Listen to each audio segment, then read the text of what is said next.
Greetings, ladies and gentlemen. Welcome to another video here on the As a Philosophy channel, where we dive into the philosophy of characters from video games to TV shows to movies, etc., etc. So, in today's video, we're going to be going over the philosophy of the character known as Clay Davis from The Wire. And as always on this channel, let us not waste any time. Let us go on ahead and let us get started. Senator, What the hell is this? subpoena for records. Man of the year. What kind of bullshit is this? You people must be out your damn mind. You were in the Sphinx Club. My uncle used to tend bar over there. What is your name, officer? Detective Sidner, sir. Major crimes. Shit. Enjoy your day, sir. In the gritty labyrinth streets of Baltimore, as depicted in The Wire, power manifests in many forms: brute force, intellect, and the subtle art of manipulation. Few characters embody the latter as masterfully as Senator Clay Davis, with his velvety drawl of his infamous catchphrase and charismatic duplicity. Davis emerges not just as a character but as an archetype of survival in a world riddled with moral decay and systemic corruption. Yet beneath his ostentatious veneer lies a profound philosophy, a worldview shaped by pragmatism, opportunism, and a deep understanding of human nature. Clay Davis does not merely play the game of politics, he redefines it, bending rules and breaking norms to carve out a niche in the unforgiving landscape of Baltimore's socio-political hierarchy. His actions, while morally dubious, speak to a broader narrative of survival within systems that were never designed to be fair. This philosophy is not one of mere greed or selfishness, but rather a complex interplay of charm, cunning, and resilience. To understand Davis is to delve into the philosophy of the hustler, a dance with the chaos of life orchestrated by an individual who refuses to be a pawn in someone else's game. Because if some federal motherfucker comes through the door, I say, hey, it's all in the game. But a city police? Baltimore City? Hell no, can't be happening. Because I know I have raised too much goddamn money for the mayor and his ticket. Hell no, ain't no soul in the world that fucking ungrateful. Calm down, Clay, huh? Money laundering? They gonna come talk to me about money laundering in West Baltimore? Shit. Where do y'all think I'm gonna raise cash for the whole damn ticket? From laundromats and shit? From some tiny ass Korean groceries? You think I have time to ask a man why he giving me money?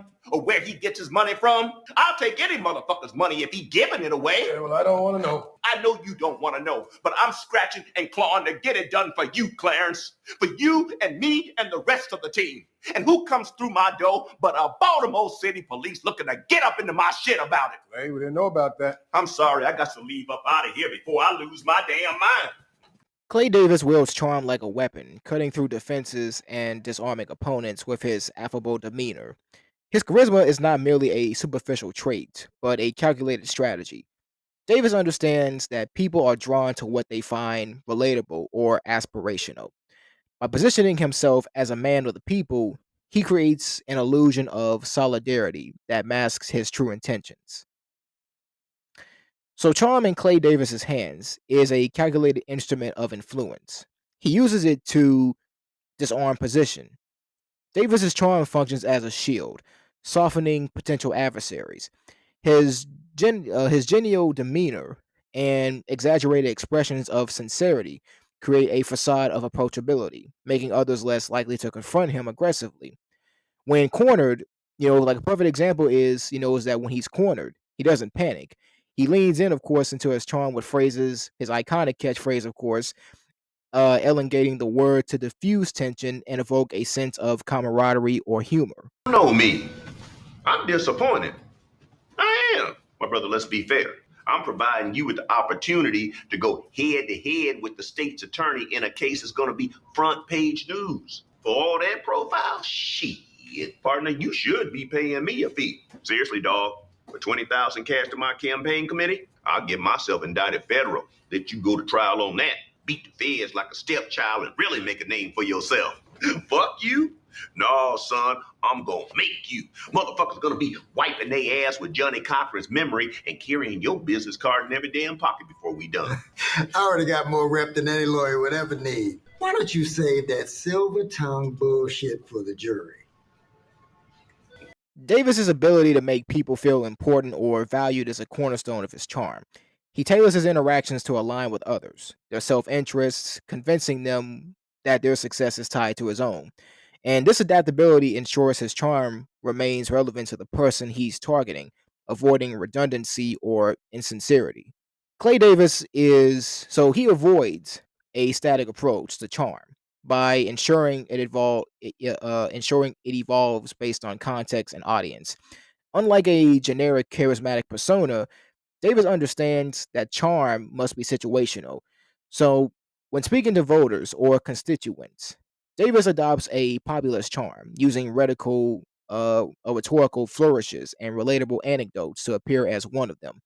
His cadence and tone are intentionally crafted to inspire trust and admiration. For example, his sermons at public events often blend humor, pathos, and flattery to galvanize support, making him seem indispensable to their cause.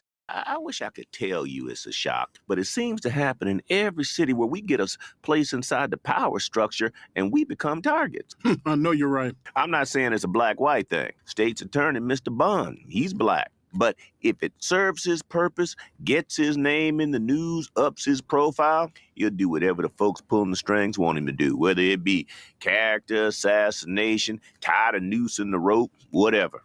But they picked the wrong man this time. They must not heard about you, Senator. I don't run from a fight. I know that. Because the people know. Now, I'm talking about the people now.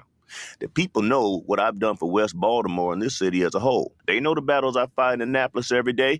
They know these charges ain't nothing but BS. Oh, hey, hold it now. It's radio. I gotta hold my tongue. I know. I don't want nobody pulling y'all's broadcasting license, so I can't say it like I feel it. But I wanted to come here on your show tonight, and thank you so much for the opportunity, my brother. But I wanted your listeners to be the first to hear it from my mouth. I have committed no crime, and I am going to keep on doing the people's work without breaking stride. I want to thank you for that, Senator. And also, I want everybody to know, Lottie Di, and everybody to know there's going to be a gathering at the Mitchell Courthouse tomorrow at 2 o'clock so that people can be heard on this. And I hope they come out in good numbers. 2 o'clock on Calvert Street. It's time to lift every voice. In private dealings with powerful figures, Davis shifts his charm to a more sophisticated tone.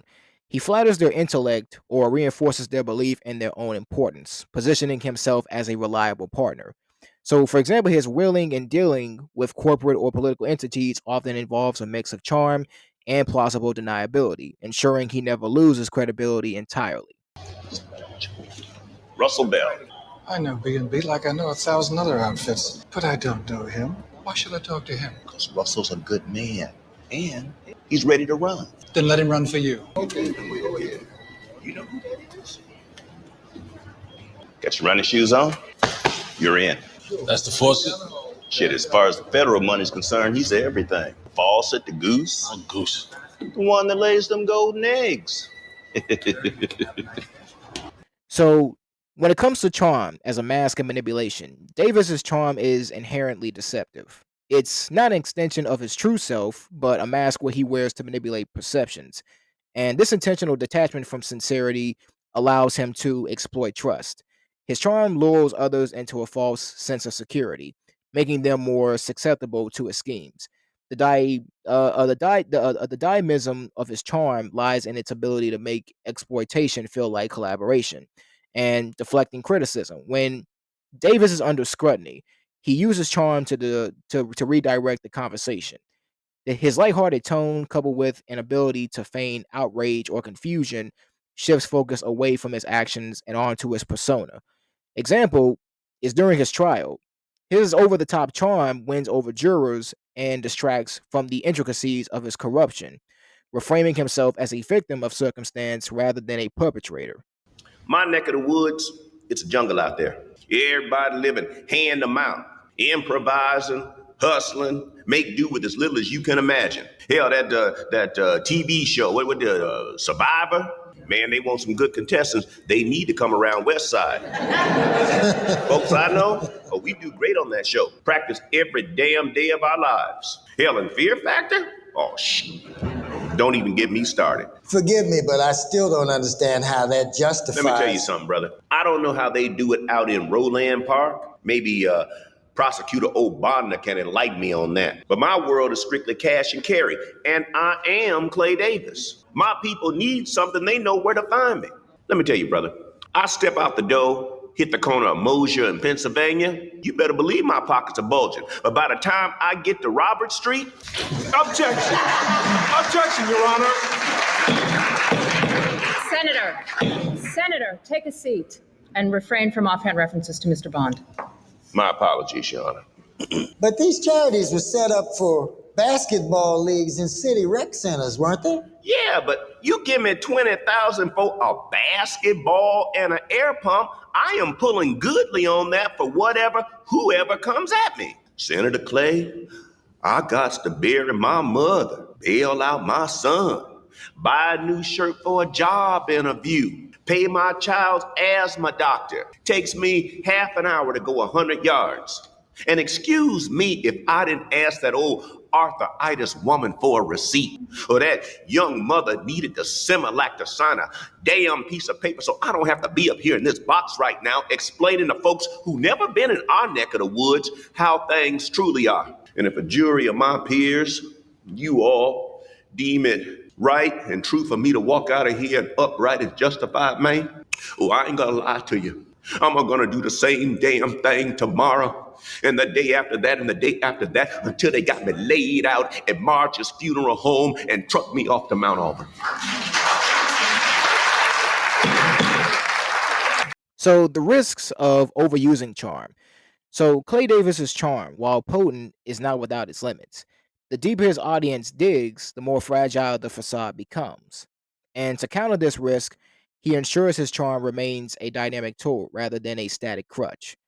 And Davis he supplements charm with other tools, such as leveraging institutional relationships and exploiting systemic flaws.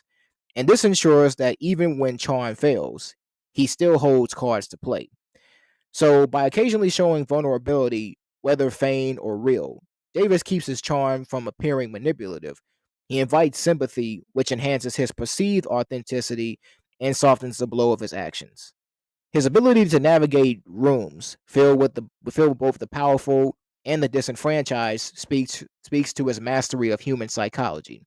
Davis embodies the principle that in a world where trust is scarce, perception is reality. By controlling how others perceive him, he controls how they respond to him.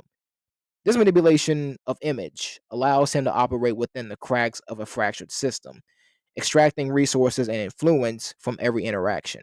And it feel like ain't shit changed except for a growing lightness in my wallet. Where's my letter of approval, man, from the preservation motherfuckers? My right-of-way agreement, my sign-offs? Hold on. Everything's right around the corner. We got both the plumbing and the electrical inspectors on for tomorrow. Tuesday, the fire department's coming out, and that should do it, Strain. You'll be on your way. And by the way, congratulations. You are now minority contractor for light bulb supply to the Board of Education, City of Baltimore. What the fuck I know about light bulbs, man? Do you know how to put the words on a B&B letterhead? Come on, man, relax. White guy's doing all the work. You're just his beard for the empowerment grant. That's an extra 5 G's a month for just laying in the cut. See how it worked? I'm gonna bring you along, Strang, but it ain't gonna be an overnight thing. We spend this year dealing with the city, the next doing business with the state. However, year 3, then we go for the gold. Then we go federal. Then we see the man with his hand on the faucet. What faucet? The HUD faucet. The money faucet. Look, man, I don't know why we gotta wait 3 years for that shit. I'm ready to run now. You're not. I mean, forgive me, but you still showing a little bit of that street corner mentality. Bugging about every dime you spend, about the permits, about setting up a pack, about dropping cash in the re-election war chest. Which, by the way, is how I get my gravy. Look, it takes money to make money, Strang.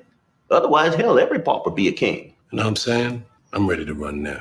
3 years, crawl, walk, and then run. So, Clay Davis views relationships as transactions, where favors are both currency and investment. Unlike traditional economics, where wealth accumulation is measured in dollars, Davis's economy thrives on influence, access, and the promise of reciprocity.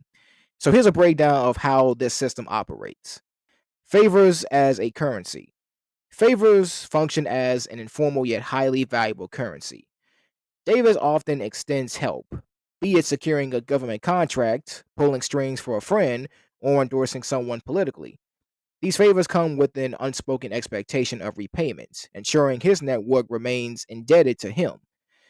And he's equally adept at extracting favors when the time is right, leveraging his benefactor's guilt or obligation to serve his interests, and the interest rate of obligation.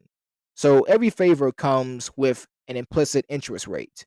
The bigger the favor Davis grants, the more he can demand in return. His ability to inflate the perceived value of his actions is crucial to maintaining power. For instance, he might frame a small favor as a monumental sacrifice on his part, increasing the recipient's indebtedness.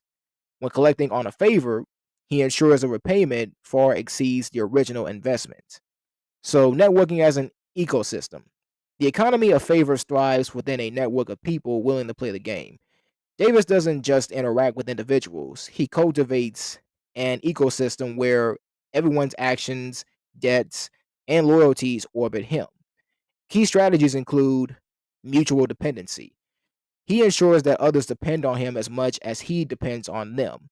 And this creates a cycle where walking away from the relationship feels impossible for his associates.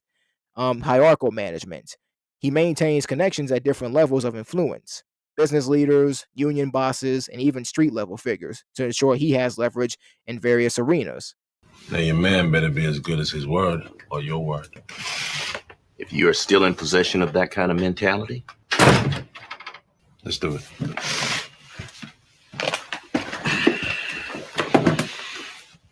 I'll be in touch, partner. The brilliance of Davis's philosophy lies in its adaptability. He tailors his approach to fit shifting circumstances and the unique needs of his clients. This prevents the system from becoming static or predictable. Examples of his flexibility include negotiating loyalty. In one situation, Davis may provide favors to solidify loyalty. In another, he might use intimidation or guilt to ensure compliance. Dodging accountability. When his dealings come under scrutiny, Davis employs charm and and obfuscation. Obfuscation. My apologies. To deflect attention while recalibrating his favor system behind the scenes.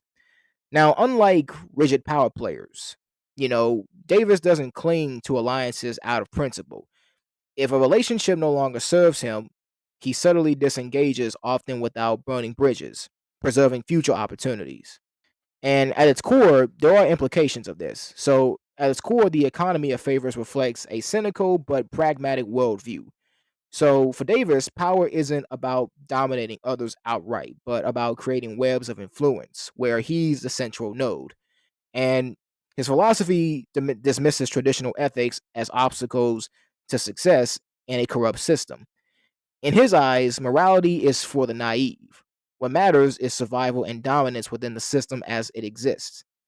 Davis's philosophy is not born in a vacuum. It thrives in the context of a broken political and economic system where corruption is normalized and even rewarded. And the pitfalls of the philosophy is while effective in the short term, the economy of favors is inherently precarious. Davis's reliance on debt and obligation leaves him vulnerable to betrayal, exposure, and moral decay, because a single disloyal associate can unravel his carefully constructed web, and his network relies on secrecy and plausible deniability.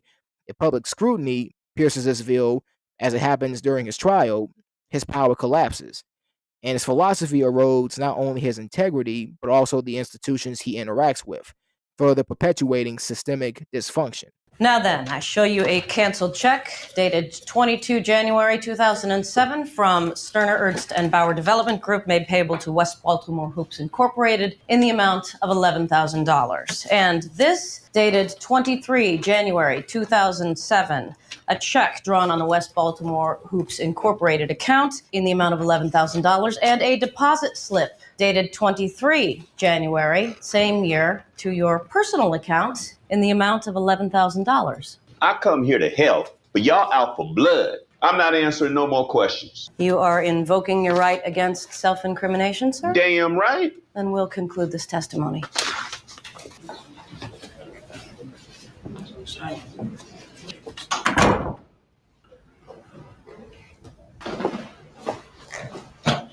Damn. That was just a love tap. Think what would happen if we hit the good senator with the whole shebang. Davis does not seek outright loyalty, but rather indebtedness. By ensuring that others owe him, he cements his position as an indispensable cog in the machine. This economic model of favors underscores a broader truth about power dynamics. It's not about what you own, but what about but but about what you can command.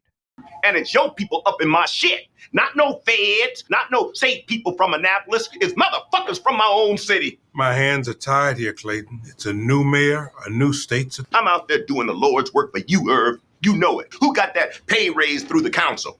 Just enough for you to get that new patio, but not enough for that guy from Pittsburgh to take your place. I wish I could. You know I wish I could. But with Carcetti in, people are watching. I got eyes on me now. Oh, God damn it, Irv. I've been there for you, carrying water for you, and you do me like this. Clay, I can't. Nobody could. You think I'm going down, don't you? You think I'm done. All y'all ungrateful bitches thinking you can throw me out the boat. Clay. All right. I'm going to remember this moment, Irv. I'm going to hold on to this moment. Yeah. Clay Davis operates in a moral gray area, where traditional notions of right and wrong are blurred by the exigencies of survival. His opportunism is not born of pure avarice, but rather a recognition of the inherent inequities within the system. His actions, while often exploitative, highlight the systemic rot that allows such behavior to flourish. So, in Baltimore's political landscape, opportunities for advancement often exist within a morally gray zone. Davis operates in a system where success is rarely achieved through straightforward means. His opportunism is less about personal evil and more about adaptation. See, Davis didn't create the game, he learned how to play it. Baltimore's institutional corruption has been entrenched for decades.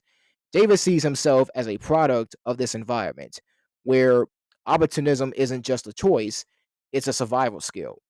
He navigates the intersection of politics and economics, finding ways to extract value for himself and his allies. And Clay's morality is very fluid because he doesn't subscribe to universal principles, but adjusts his behavior based on the situation. He views morality as relative, a tool to justify actions depending on their outcomes and beneficiaries. And he often frames his actions as necessary for self preservation in a system that preys on the weak. For him, morality must account for personal survival, especially as a black man in a predominantly white political structure. Clay Davis maneuvers to maintain his seat at the table. He justifies kickbacks, fraudulent dealings, and bending rules as essential to ensuring his relevance and power. In his eyes, playing by the rules would mean conceding to systemic disadvantages that have historically excluded people like him. Davis frequently invokes his service to the community to rationalize his actions. He positions himself as a benefactor, redistributing some of his gains to constituents, thereby blurring the lines between personal enrichment and public service. While Davis manipulates opportunities for personal gain, he walks a thin line between opportunism and outright exploitation. So he forms alliances that serve his interests, but he ensures these partnerships are mutually beneficial, at least on the surface. He convinces others that their success is tied to his, fostering dependency and loyalty. This creates a web of relationships that reinforces his power while maintaining a veneer of legitimacy. And also, once again, his infamous catchphrase. Now, his catchphrase, to me, really it isn't just comic relief, but I believe that it encapsulates his worldview. It's a verbal shrug, a dismissal of idealistic expectations in favor of pragmatic realism. It's as if to say, what did you expect in a system like this? So, despite his success, his philosophy comes at a moral and relational cost. Davis's opportunism breeds cynicism among those who interact with him. While he appears charming and resourceful, his constant maneuvering creates a reputation for untrustworthiness. By exploiting opportunities without regard for systemic reform, he perpetuates the very structures that oppress his constituents. His actions may provide temporary relief or personal gain, but they do little to address the root causes of Baltimore's struggles. You know Senator Davis? No, sir. Clay wanted to meet you, see if there was any help he could offer. Help? Your people are apparently pulling finance reports and checking up on some of the contributors. I wanted to reassure you on that front. I'm not involved in drugs, Lieutenant. Good. And this business with the senator's driver. This this business with Mr. Price, this is a misunderstanding that is really of no concern to the police. We had $20,000 of cash on him, delivered out of a project tower by a known drug suspect. The money was banded and manicured by denomination. This is no crime here. That was money that Damien already had on him when he drove down to Franklin Terrace. Money from a cash bar fundraiser the previous weekend. We filed an amended finance report that shows that it. Fine. If there's no probable cause for a search of Mr. Price, I think we are in agreement on that. No, there was PC for the search. You're saying you have evidence that a senatorial aide is involved in drugs? I'm saying we had reason to stop Mr. Price and effect a body search. After which we discovered $20,000 in cash and banded manicured bills. That's all I'm saying. Irv, will you explain to this motherfucker just what the fuck it is he's doing here? Lieutenant Dan. Excuse me, sir, but it's pretty basic. If the senator's not involved in anything illegal, then he doesn't need to worry. I can't be any clearer about it than that. Do we know anything about who gives money? Do we give a damn about who they are or what they want? We have no way of running down them or their stories. We don't care. We just cash the damn checks, count the votes, and move on. Anything else, Deputy Burrell? Motherfucker, you need to put his ass on a footpost so far out in the sticks that he's gonna see the Philadelphia cops walking towards him. And you just ain't talking to me now, Irv. You talking to the mayor, the city caucus, the state central committee, and right now you got your hand in our pocket. Clay Davis would argue that morality itself is a dynamic construct shaped by the environment. In his worldview, in the ends justify the means. He sees success as the ultimate moral victory. If his actions lead to personal empowerment or improve conditions for his allies, then they are justified, and relativity of wrongdoing. To Davis, everyone in power bends or breaks the rules. His opportunism is no more immoral than the actions of corporate executives, law enforcement, or political elites, groups that often operate with impunity. A lot of people out here need a dollar now and then. And the lawyers take their cut.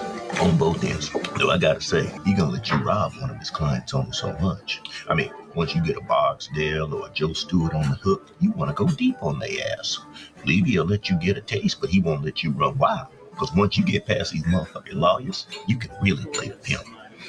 This one time, I had this fella named Bell hooked up on this Howard Street condo thing. Got it so he wasn't running his shit past the lawyer. Boy, I tell you, we bled that motherfucker. Lawyers. Oh, most definitely, detective. Me? Shit, I'm just small potatoes.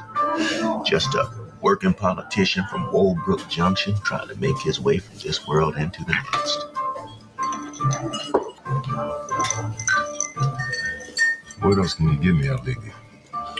Nothing other than what I have. I ain't up in his business or nothing. I'm just taking what he throws. Bullshit. You got something solid, or I'm on my way to the U.S. Attorney. How's this? Levy got someone at the courthouse.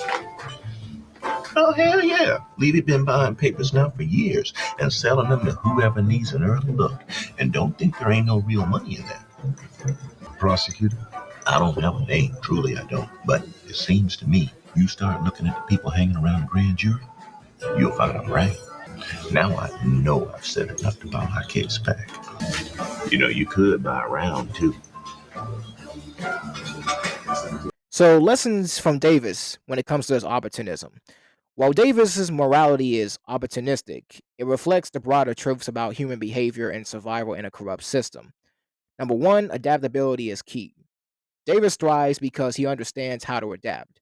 His philosophy underscores the importance of flexibility in navigating complex and unjust systems. Number two, morality isn't static. Clay Davis forces us to question whether morality should be absolute or situational. In his world, rigid principles lead to failure, while opportunism fosters success. Number three, the thin line between survival and complicity. His actions challenge us to consider when opportunism crosses into complicity. At what point does playing the game become indistinguishable from perpetuating it? For Davis, morality is a luxury reserved for those who can afford it. In his world, survival necessitates bending the rules. This pragmatic approach reflects a deeper critique of systemic failures, suggesting that individuals like Davis are not anomalies, but inevitable products of corrupt systems. His opportunism becomes a mirror, reflecting the broader dysfunction of society. Senator, there have been rumors of a last minute plea offer. How can I plead to what I didn't do? What are you reading there, Senator? This here? Prometheus Bound, an ancient play, one of the oldest we have, about a simple man who was horrifically punished by the powers that be for the terrible crime of trying to bring light to the common people. In the words of Acilius, no good deed goes unpunished. I cannot tell you how much consolation I find in these slim pages. One more question, Senator. Ladies and gentlemen, I do believe I have my day in court, and I will see you inside. One of Davis's most defining traits is his mastery of language. Whether delivering impassioned speeches or deflecting accusations, he uses words to obfuscate, manipulate, and inspire. His rhetorical prowess allows him to navigate treacherous waters, convincing both allies and adversaries to see the world through his lens. Clay Davis's language is performative, and it's designed to craft a persona that aligns with the expectations of his audience. He leverages his identity as a seasoned politician to create an air of authority and reliability. His exaggerated draws are not mere quirk. Really, they're not mere quirks, but deliberate tools that disarm opposition, cultivate trust as well too. His folksy, um, elongated speech patterns create the illusion of transparency, making him appear approachable and genuine, even when his intentions are self-serving. And by adopting a conversational tone, Davis bridges the gap between himself and his constituents or political allies, masking his manipulative undertones. This dynamic approach ensures his language remains fluid, adapting to suit the environment and the individual he seeks to influence. And Davis is also a master of using ambiguity to retain control. Over conversations, he speaks in ways that are vague yet authoritative, allowing listeners to project their own interpretations onto his words. This tactic serves multiple purposes, which is avoiding accountability, maintaining power. By couching his intentions in obfuscate terms, Davis evades direct responsibility for his actions, and ambiguity forces others to seek clarification, placing him in a position of authority as the keeper of meaning. For instance, during moments of political negotiation or personal defense, Davis layers his speech with implications and double entendres, ensuring his opponents are always on the back foot. See, and Davis also uses language both to defend himself and to attack others. When under scrutiny, such as the grand jury hearings, he employs rhetoric to shift blame and reframe narratives. He redirects attention away from his actions, often through emotionally charged defenses that paint him as a victim of systemic persecution. And Davis also reframes allegations of corruption as misunderstandings or necessary evils for the greater good, using language to reshape reality to his advantage. Simultaneously, his words can be sharp weapons, undermining the credibility of opponents. by subtly casting doubt on their motives or competence. Clay Davis understands the cultural significance of language within his political landscape. He tailors his rhetoric to reflect the struggles and aspirations of his predominantly black working class constituents, while exploiting systemic biases in his favor. His speech often invokes themes of solidarity, resilience, and shared struggle, appealing to collective identity to gain support. And he also uses language to play on the prejudices of those in power, portraying himself as either a savvy operator or an underdog, depending on what serves him best in the moment. This duality, leveraging cultural pride while navigating systemic bias, underscores the flexibility of his linguistic strategy. And what makes Davis's philosophy dynamic rather than static is his ability to evolve his linguistic tactics based on the changing dynamics of power. Unlike characters who rely on rigid ideologies or straightforward communication, Davis thrives in ambiguity and adaptability. And this fluid approach, it anticipates resistance and it responds to context. He crafts his language to preempt potential challenges, often embedding rebuttals within his initial statements. And Davis adjusts his tone, vocabulary, and cadence to suit courtroom battles, backroom deals, or public speeches, ensuring maximum impact. So Clay Davis's mastery of language reveals a broader commentary on how power operates in The Wire. It highlights the transactional nature of truth, where words are not bound to objective reality, but shaped by the needs of the speaker and the vulnerabilities of the listener. And his philosophy emphasizes the power of perception and ethical ambiguity. Control over language equates to control over how others perceive reality. And his linguistic manipulation raises questions about the morality of using language as a tool for personal gain versus communal benefit. Davis understands that language is not just a means of communication, but a tool of control. By dictating the narrative, he shapes reality itself. His linguistic dexterity is a testament to the power of storytelling in the pursuit of influence. So his words are not just spoken; they are performed. Each syllable carefully calculated to elicit a specific response. You making your move on Burrell, and I don't blame you. And the thing is, I can help with that. The ministers, the Reeves Black Legislative Caucus, I can bring them around for you. Feel free. All I need is some help with this grand jury nonsense. Hey, you go to Bond, you tell Bond that I can't help you with that. The story's been out all day and our phone isn't ringing. The ministers, Nerys, the caucus, they're willing to live with Daniels, apparently. Thanks anyway. thinking you can cut Clay loose, huh? Thinking I'm done. At the heart of Clay Davis's philosophy, it lies an unyielding resilience. Despite countless scandals and near downfalls, he consistently finds ways to survive and thrive. And this resilience is not merely a trait, but a philosophy, a belief in the power of adaptability and the refusal to accept defeat. Clay Davis demonstrates that resilience isn't merely the ability to endure hardships, but the skill to adapt and turn challenges into opportunities. So really his catchphrase once again, like it embodies this adaptability. It's not just an expletive, it's a calculated response, buying him time to think, disarm his opponents, or charm his way out of a tight spot. And he continually reinvents himself depending on his audience. With his constituents, he's a charismatic advocate for the underprivileged. In political backrooms, he becomes a savvy operator, leveraging connections and influence to protect his interest. So this chameleonic ability showcases resilience as a fluid, of ever evolving strategy. And Clay Davis also thrives by understanding and manipulating the systems around him. He's a master at identifying the loopholes and blind spots in institutions, from politics to law enforcement.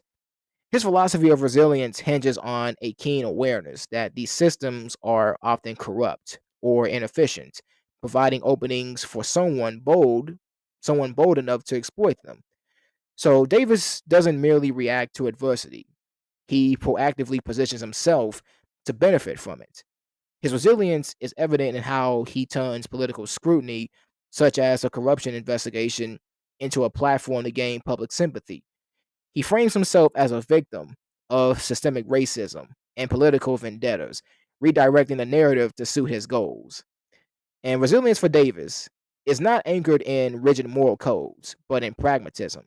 He recognizes that clinging to idealism in an inherently flawed system is a recipe for failure. Instead, he adopts a philosophy that values outcomes over ethics. While some may view his actions as corrupt, Davis sees them as a necessary for survival in a brutal world. This moral fluidity allows him to make choices others might shy away from, such as taking bribes or making backdoor deals, all while maintaining his public image. And a crucial aspect of Davis's resilience, and once again, it comes back to his charm. He understands that resilience isn't just about brute strength or cunning, but also about winning people over. His charisma allows him to navigate treacherous waters, from smoothing over conflicts with his constituents to outsmarting investigators. His ability to read people and adjust his approach is central to his resilience. He knows when to be jovial, when to feign outrage, and when to appeal to empathy, ensuring that he remains one step ahead. So, lessons that we can learn from Clay Davis's philosophy is that number one, resilience requires adaptation. The ability to shift strategies depending on the context is essential for survival and success. Number two, understanding systems is power. Mastery of the systems you're navigating can provide a significant advantage, especially when those systems are flawed. Number three, charm is a weapon. Resilience isn't just about endurance, it's about winning allies, disarming foes, and securing your position. And number four, flexibility and morality. While controversial it may be, Davis shows that rigid adherence to ethics can sometimes be a hindrance in navigating complex, real world challenges. So, Davis's ability to bounce back from adversity speaks to a broader lesson about life's unpredictability. In his world, setbacks are not failures, but opportunities to regroup and strategize. His resilience reflects an understanding of the fluid nature of power and the necessity of constant reinvention in the face of changing circumstances. I just want to say that despite all the false accusations made against me, the people who I continue to serve have spoken. What the fuck just happened? As long as I can to serve the people. Whatever it was, they don't teach it in law school. Clay Davis is more than a fictional character. He's a symbol of the complexities of human nature and the systems we inhabit. His philosophy, a blend of charm, opportunism, and resilience, offers a lens through which to examine the interplay between individual agency and systemic constraints. While his actions may be morally ambiguous, they reveal uncomfortable truths about the structures that govern society. In the end, Davis's philosophy challenges us to reconsider our own notions of morality, power, and survival. He forces us to ask difficult questions. Are we merely products of our environments? Or do we have the power to rise above them? Is it better to play the game or rewrite the rules entirely? For Clay Davis, the answer lies in the art of the hustle, a symphony of survival conducted by a man who refuses to be silenced. And in his refusal, we find a reflection of our own struggles, aspirations, and imperfections. And with that being said, ladies and gentlemen, that concludes this video here today. And always be smooth, always be steady, and always be aggressive. Peace.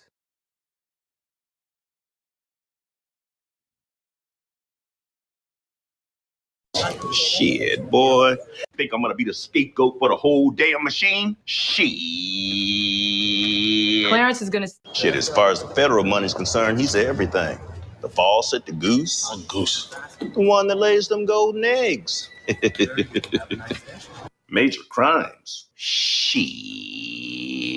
They gonna come talk to me about money laundering in West Baltimore? Shit. Looking forward to working with you. Shouldn't you be dead to me? Shit. I took it easy on you, son. Pie in the sky. Shit, partner. And it's your people up in my shit. Not no feds, not no safe people from Annapolis. It's motherfuckers from my own city. For all that profile, shit, partner, you should be paying me a fee. Maurice Doby? For governor of my state? Shit.